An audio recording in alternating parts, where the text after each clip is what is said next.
विशिष्ट महर्षि और प्रभु रामचंद्र जी का ज्ञानमयी संवाद सुनते हैं द आर्ट ऑफ लिविंग के फैकल्टी स्वामी वैशंपायन जी की वाणी से।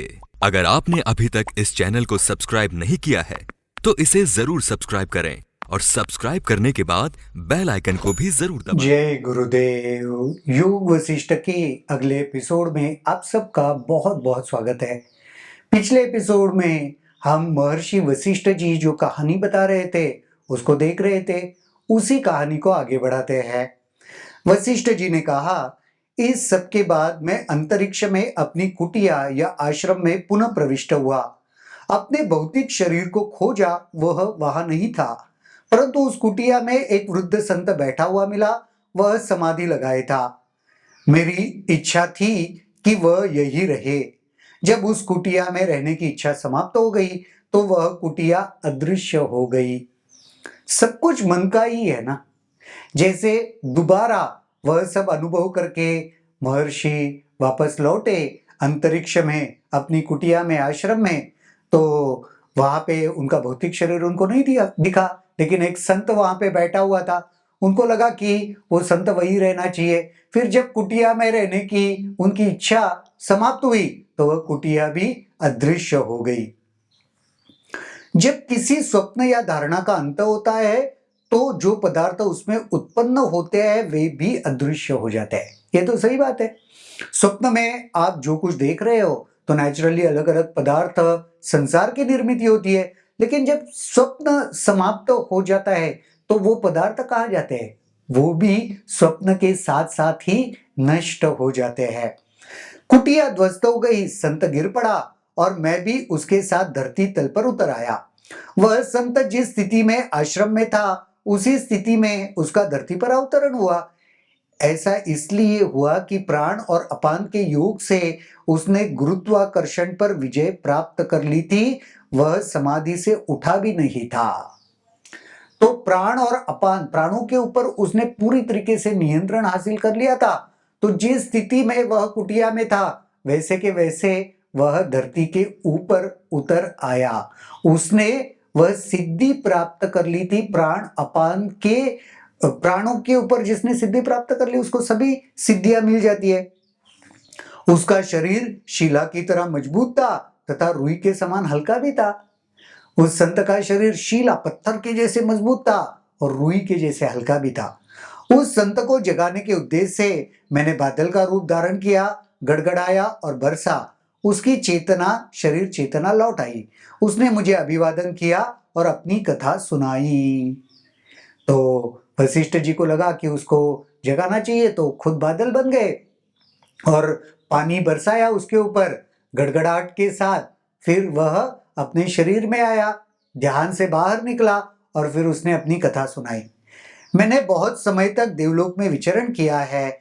मैं इस संसार से तंग आ गया हूं। जब यह सब विशुद्ध चेतना है तो क्या है जिसे हम सुख कह सकते हैं? मैंने बहुत समय तक देवलोक में विचरण किया है। मैं देवलोक में बहुत समय तक घूमा हूं। अब मुझे यह समझ में नहीं आया, ये सब दुनियादारी से मैं उब चुका हूं। सब कुछ अगर विशुद्ध चेतना है तो ये सब घूमने का, इस संसार में रहने का क्या फायदा?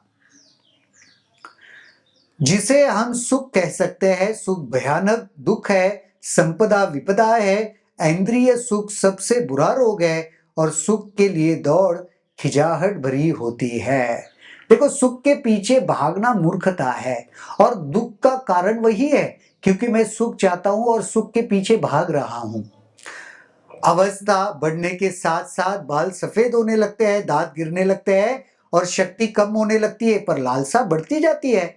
जीवन में उम्र के साथ साथ सब कुछ, शरीर कमजोर होने लगता है, दांत गिरने लगते हैं, बाल पकने लगते हैं, लेकिन वासना, इच्छाएं वो कम नहीं होती, वो तो अधिक मात्रा में बढ़ने लगती है। लंबे समय के बाद मैंने अहम से मुक्ति पाई थी। मैं स्वर्ग के सुखों के लिए लालायित नहीं हूं। संत, मैंने भी आपकी तरह अंतरिक्ष में वह आश्रम देखा। मैंने उससे उस कुटिया में रहने के लिए अनुरोध किया। हम दोनों अंतरिक्ष में गए। उसे जो स्थान भाया वह वहां गया और मैंने अपनी राह पकड़ी। तो ये सारी कहानी चल रही है। मैं भूत की तरह स्वर्ग में घूम रहा था। किसी ने भी मुझे न देखा। एक दिन मेरे मन में आया कि देवताओं के द्वारा देखा जाओ। फिर वे मुझे देखने लगे। कुछ समय बीतने पर मुझे भौतिक शरीर प्राप्त हुआ। मेरी दृष्टि में भौतिक और सूक्ष्म शरीर में अंतर न था।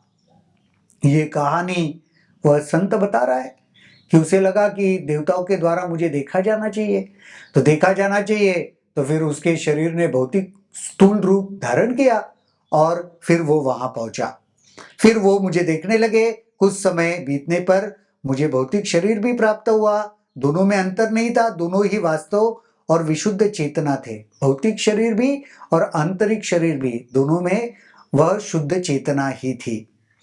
यहां भी इस शरीर से कार्य कर रहा हूं, ब्रह्म के अतिरिक्त मेरी कोई धारणा नहीं। इस प्रकार जब मैं विविध कार्यों में लगा हूं तो भी मेरा ब्रह्म का बोध नष्ट नहीं होता। देखो, मन में ये सब संत कैसे है ना, उसका उदाहरण यहाँ पे दे रहे हैं।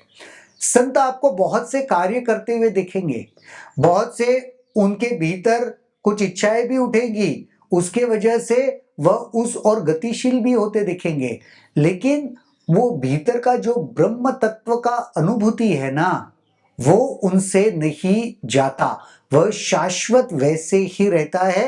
बिल्कुल ऐसे ही ये संत यहाँ पे बता रहे हैं।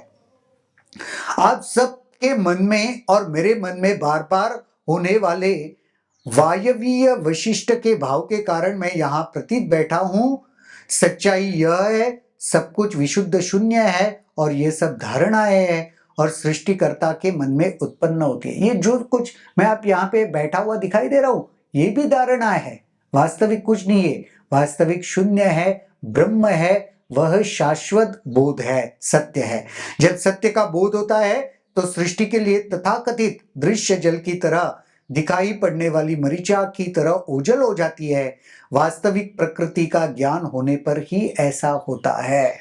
जब वास्तविक प्रकृति का ज्ञान हो जाता है ना, तो सब मरीचिका जैसे ओझल हो जाती है, नष्ट हो जाती है। वैसे ये जो वास्तविकता दिखाई देता है वह सब गायब हो जाता है, अदृश्य हो जाता है। मोक्ष मन को आभ्यंतरित शीतलता प्रदान करती है। मोक्ष क्या देती है? स्थिरता देती है, शीतलता देती है, सुकून देती है। बंधन मनोवैज्ञानिक संताप देती है। मोक्ष सुकून देती है तो बंधन क्या देता है? मनोवैज्ञानिक संताप देता है, परेशानी देता है। इस बात का बोध होने पर भी व्यक्ति मोक्ष के लिए प्रयत्न नहीं करता। ये सब ज्ञात होते हुए भी व्यक्ति कोई मोक्ष के लिए कुछ प्रयास नहीं करता, एफर्ट्स नहीं करता। कितने मूर्ख है लोग कितने मूर्ख है। ये सब जानते हुए, अनुभव में इनके आते हुए भी कि कैसे परेशानी मिलती है और वह ज्ञान होने से कैसे सुकून या शीतलता मिलेगी, ये सब जानते हुए भी जो लोग प्रयास नहीं करते वह लोग महामूर्ख है। ये हमारे लिए भी है, सबके लिए। अगर हम ये सब जानते हुए भी, अभी ये हमारे सजगता में आया है, ये सब होते हुए भी हमने अगर कोई प्रयास नहीं किया तो हमसे बड़े मूर्ख और कोई नहीं है। ये महर्षि वशिष्ठ जी प्रभु रामचंद्र जी को बता रहे हैं, इनडायरेक्टली हमको भी बता रहे हैं। तो इसके ऊपर जरूर चिंतन करना, मनन करना। आज के इस एपिसोड के लिए यहीं पर रुकते हैं, अगले एपिसोड में देखते हैं और क्या होता है। तब तक के लिए जय गुरुदेव। अगर आपके इस वीडियो को लेकर कुछ सवाल हैं तो कमेंट सेक्शन में जरूर लिखें, जिसके ऊपर हम आने वाले वीडियोस में चर्चा करेंगे।